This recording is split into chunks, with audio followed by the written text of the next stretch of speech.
I can't tie a cherry stem with my tongue. Does that make me a bad kisser? No, it simply means I don't spend my time trying to do useless crap. When is that ever gonna come in handy? Like my friend is like, oh no, my shoes are untied. I'd tie them myself, but unfortunately I was caught stealing 2 loaves of bread in India and both my hands got cut off.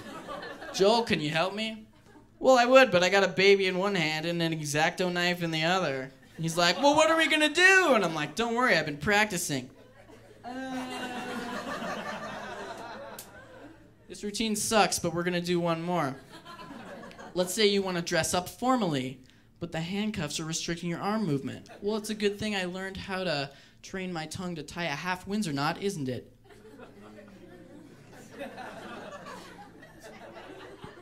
And if you can't believe it's not butter, then you're just being stubborn. Who's sitting there like, I refuse to believe this is not butter. I grew up Amish. I work in a dairy factory. Don't tell me what is and what is not butter. And why would you need a product like that too, you know? Who's so indecisive they're like, you know what, I love butter, but I also hate butter. Is there any way that we could make something so similar but vastly different so that no one can tell the difference? Because I want something exactly the same but vastly unlike. I'm glad that I have a girlfriend because I was never good at picking up girls, you know. To pick up girls, you know, you need like a smooth line. You got to be like attractive, you know, and that never really worked for me. I remember the first girl's number I got though. The very first one I ever got. I was in the 7th grade and I went to this Battle of the Bands. And here was my tactic. I would take a sugar packet and when I see a girl I liked, I would chuck it at him. And then I would walk over and pick it up and I'd say, you dropped your name tag, sugar. It's good, right? The only problem was I didn't have real sugar, I had artificial sugar. So I'd be like, you dropped your name tag, sweet and low. And that's not a good way to pick up girls, you guys. It's not a good way to begin the relationship. So I was at this Battle of the Bands and I saw this girl and I did it. And most of the times they would just give me weird looks or they would run away awkward. But this one girl laughed.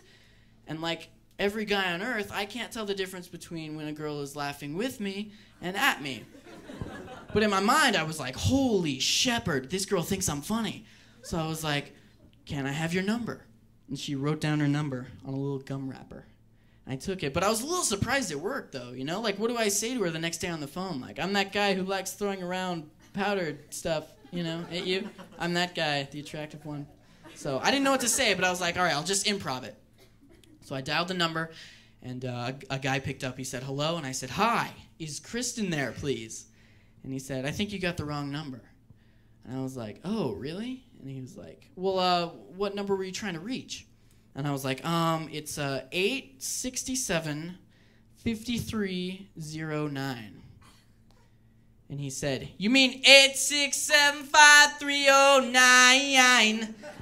And I was so pissed because I'm pretty sure that song was playing as she wrote down the number. Got a fake number. But then again, girls, it's hard to find a guy, right? One of my friends told me, she was like, Joel, guys are like parking spaces. Because all the good ones are taken and all the rest are either way out there or handicapped. Yeah.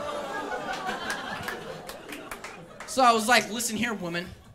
If men are like parking spaces, then women are like cars. Because they're really expensive, they break down all the time, and you should never have sex with one. Because if you do, you're gonna have terrible burns on yourself the day after. Wanna Fanta? Don't you wanna Fanta?